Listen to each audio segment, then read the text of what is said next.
mental health in young people, how bad is it? 75% of mental health occurs before the age of 25. In an Australian classroom of 30 students, 7 will have a mental health issue. 2 of those 7 will seek professional support. 1 will attempt suicide. I know these statistics all too well. I was that one. So I don't speak here necessarily from a professional background, I speak here from experience. And I changed my career to go into this because I think something can be done to leverage the gap between young people seeking help and professional services. I'm going to get into that in a minute, but I kind of started doing this massive research around, well, what do young people do? Like, where do young people go for support? Mission Australia, which you guys probably know is a massive organisation, did a study last year on 45,000 young people in Australia. And they identified the 3 main areas that young people go for support. What do you reckon they are? Yeah? Online. Friends, number 1. Online. Anything else? Ooh. Family. Yep. Let's just have a chat because you don't know what I'm talking. Anyone else? Teachers. Teachers? Yeah. Where do you reckon young people go for help? Where do you guys go for support? Questions? Your biggest concerns, issues? Where do you turn? Wiki. Google. Wiki? Google? Anywhere else? Facebook. Facebook? TV. Yeah. So the 3...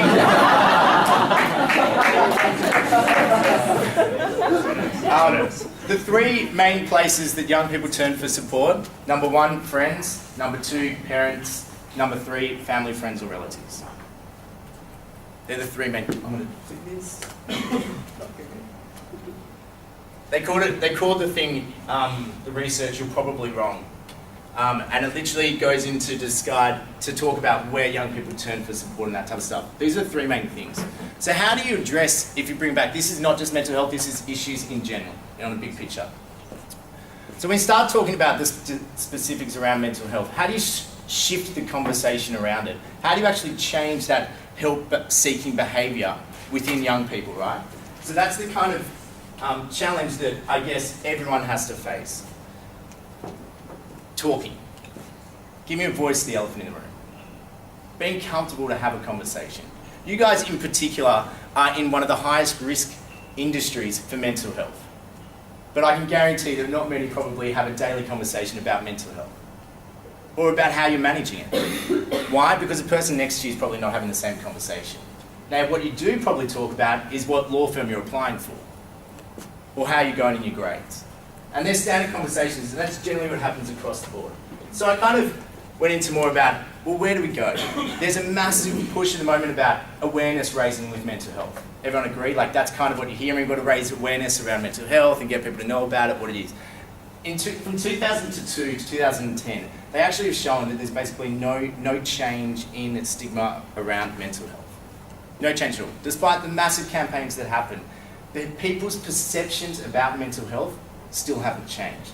So this guy called Patrick Corrigan, he's on the next slide. Patrick Corrigan is this guy out of the United States. He's one of the leading mental health researchers across the globe about how do you change the stigma. And they kind of came up with this 2 thing, awareness versus behavioural change. How do you change the conversation around awareness to create behavioural change in young people in particular, but generally about mental health? And they came up with this thing about, there are 2 approaches, in vivo and mass marketing. So I'll give you an example. Coca-Cola set up a massive stall outside UTS downstairs. Huge kind of posters, advertising, flooded, being like, we've got the best freaking drink in the world. How good are we? Right? Then you're up here and you turn to your mate and your mate goes, I'm having a Carlton Draft, this is the best drink I've ever had, go have it. It's around the corner. And go and buy. We are now more inclined to listen to our friend to go around the corner as opposed to walk up to Coca-Cola and buy their drink. This applies for anything. And there's a massive shift. You can see in the fact that Coca-Cola, we go to trusted sources. It's about social networks, your friends on Facebook, whatever it is. Coca-Cola is a prime example of a mass marketing campaign that is shifting towards this. That Coke can, where it's got your name on it, that's exactly what they're doing. They're trying to get you to have one-on-one conversation about promoting code, right? So these guys are doing it. Why has this not been approached within mental health? Or why can this not be handled in mental health? So, he came out and he kind of said this, Patrick Corrigan guy, said the way to best create behavioural change around mental health is through in vivo contact. Face-to-face discussions from like-to-like people. So from police officer to police officer, nurse to nurse, young person to young person, lawyer to lawyer. They're the ones that will shift and change people's attitudes and approaches. It had to be targeted. You've got to specifically hit people that have a high risk within it and not just make it a generic thing. So for example, in law, is a prime area where you guys have such a high risk. You all know it. There's research to kind of prove it. But what's happening amongst it? That's the next question. 2, it had to be local. There's this kind of issue about, sports, a massive famous sports presenter coming out saying that they suffered depression, right? And you kind of see it, that's what gets in the paper a fair bit. There's a thing around that whilst it's brilliant, doesn't necessarily impact you personally.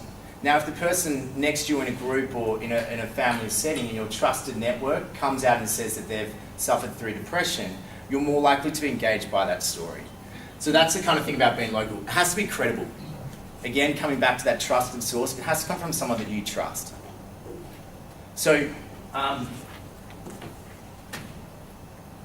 coming back, give me a voice, the elephant in the room. So how do we go back to what do we need to do? How do we change the shift in conversations amongst young people to make it acceptable to have a conversation? The first thing that I reckon we do wrong is we look at the individuals who have suffered through mental health to put their hand up. That's the first problem. No one likes to have their hand up individually. But collectively, if everyone puts their hand up, it shifts the game and you feel more comfortable putting their hand up. It's the same as any kind of movement or a social trend, is that like you get a couple of leaders, but collectively as a group, everyone needs to put their hand up.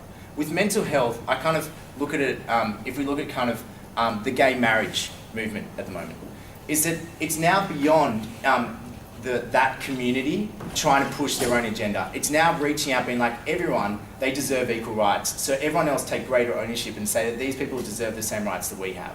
So let's speak out. So this is kind of my thing, is that like, you know someone probably who's going through an issue, or someone who's been through an issue, you might be going through an issue yourself. Is it like, collectively we all have a responsibility to start putting our hand up to address this issue. We need to stop looking at the industry as a whole and more look at our culture amongst it. I kind of use this sporting analogy just because I love sport. Is that like, a coach can only do so much from the sideline. Parents, teachers, institutions, law firms, they can only do so much from the sideline. What actually matters is the conversation on the field. The players, they determine what happens. Law students, you guys determine the culture within your firm. You say you don't, but you actually do.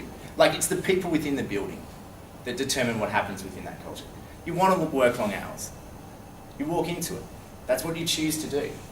So the kind of thing is like, how do you shift it to make it comfortable to have a conversation about it? So Bhatia, what is Bhatia? What do I do? I set up this organisation last year, left finance to do this, and kind of got on a bit of mission. We train young people who have had a lived experience in mental health about how to share their story as a success story. How to talk about what support services helped them through it, and how that benefited them, and in the roles that the friends played and parents played. The purpose of this shifts the conversation around the fact that you'll see a lot is that like suicide is what is reported. Suicide is the ultimate atrocity of this whole thing. It's like that's the end thing. But the stories that need to be told, the stories that are great, are the success stories of people that have come out. And so what we do is we train these people with a lived experience, and then we go back to schools and universities and we do presentations sharing those stories. And then we advocate for services. We do not provide support to young people. We promote organisations like Lifeline, Headspace, Beyond Blue, Inspire, whatever it is. And we also do whatever that school system is. So the school kind of support services that they offer, the local counsellors, parents, whatever it is. We work out what it is beforehand, and then we'll promote that within our presentation. So the kind of push is that we're trying to shift the conversation back to put the responsibility back into young people, as opposed to waiting for other people to take action.